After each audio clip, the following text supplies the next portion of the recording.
আসছে 20 টাকা, 67 থেকে আসছে 100 টাকা, 13 থেকে আসছে 500 টাকা, 39 থেকে আসছে 100 টাকা। এই হলো টোটাল অ্যামাউন্ট। আর লাস্টে আবার দুটো আছে 64 থেকে 50 টাকা, 46 থেকে 10 টাকা।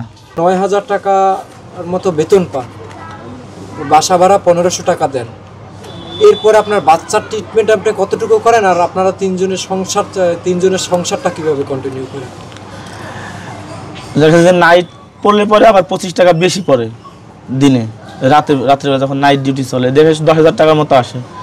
বাবুর যে দুধ খরচ, তারপর ওষুধ। আমার একটা ফ্রেন্ড আছে ফাতেমা নাম করে, ও মেডিকেলে পড়াশোনা করে, অধিকাংশ সময় ও ওখান থেকে আমার ওষুধ সাপ্লাই দেয়।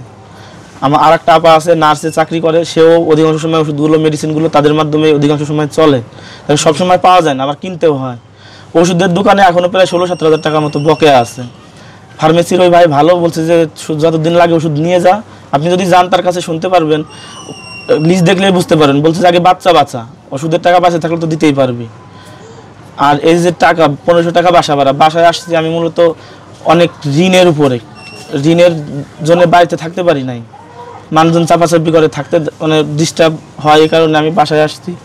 বাসায় আসার পরে এখানে যে 1500 টাকা ঘর ভাড়া, 700 টাকা দেয় কোম্পানি, 800 টাকা দেয় কোম্পানি, আর 700 টাকা নিজের থেকে দেওয়া লাগে। আর খাওয়া দাওয়ার বিষয়ে যদি বলেন, যে ছেলেরে তো ডাক্তার এই তানভীর স্যারের কাছে যাওয়ার পর থেকে বলছে যে ওর সবসময় ক্যালোরি সমৃদ্ধ খাবার দিতে হবে, যতটুকু খায় যেভাবে খায়।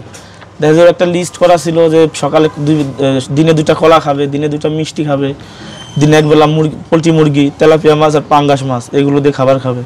আপনি যদি দেখেন ভাই আমার ঘরে, আপনি যাচাই করে দেখবেন। আমি আপনার ঘর দেখছি, শুনুন আমি দেশবাসীর উদ্দেশ্যেও বলি যে আপনার যে ঘরের কন্ডিশন, ভিতরে যে মালামালের কন্ডিশন, আসবাবপত্র, আমি মনে করি যে রাস্তায় যে মহিলা বাকি একজন পুরুষ ভিক্ষা করে তার ঘরের অবস্থা আপনাদের ঘরের থেকে অনেক ভালো। জি, বুঝছেন? আমি ঘরের মধ্যে গেছি, শুধুমাত্র একটা র্যাক আছে আর একটা বিছানা আছে, মানে তোষক আর বিছানা, এই হয়েছে তার মালামাল, আর একটা হাঁড়ি, একটা পাতিল, একটা কড়াই, এই হইল ঘরের অবস্থা। তো আপনার যে এখন ওর অপারেশনের ব্যবস্থা কোথায় করবেন?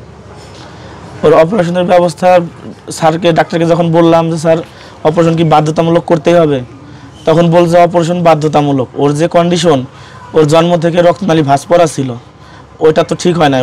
ওষুধ চালাইছে কিছুদিন, ওষুধের দ্বারাই ঠিক হয় নাই। পরবর্তীতে বাল্ব 2টা শুকায় একদম মিশে যাইতেছে, রক্ত সঞ্চালন নাই, যার কারণে ওই যে মাঝে মাঝে খিঁচুনি হয়। ডাক্তার বললো যে মিনি স্ট্রোক করে, বারংবার এরকম হয়েছে, অনেকবার মরাতে নিয়ে হসপিটালে দৌড়াইছি। আচ্ছা, এখন ডাক্তার কি বলছে অপারেশনের জন্য কত টাকা লাগবে আপনার?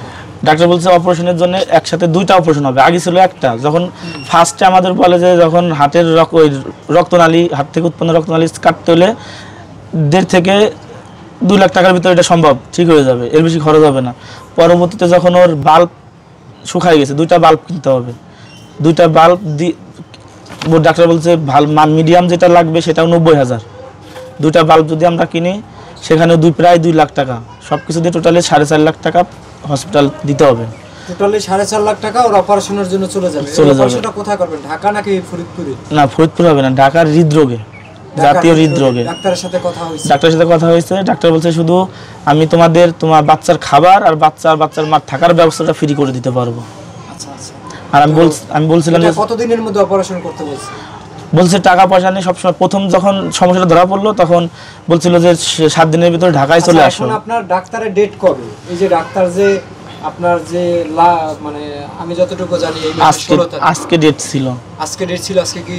আজকে আমি শুধু টাকার ব্যবস্থা করতে পারি নাই, দেখে যাই নাই। আচ্ছা আচ্ছা।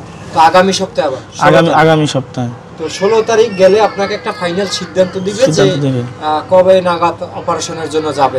এবারে লাস্ট সিদ্ধান্ত দিয়ে দিবে, ডিসিশন দিবে। এর আগে আপনাকে নিয়ে পোস্ট করার পরে, আপনার বাচ্চার ছবি পোস্ট করার পরে বা কি ভিডিও দেওয়ার পরে আপনি কোনো কি টাকা পয়সা সাহায্য পেয়েছেন? হ্যাঁ, কিছু টাকা পাইছি, আসছে। একটু যদি বলতেন যে কিরকম টাকা পাইছেন।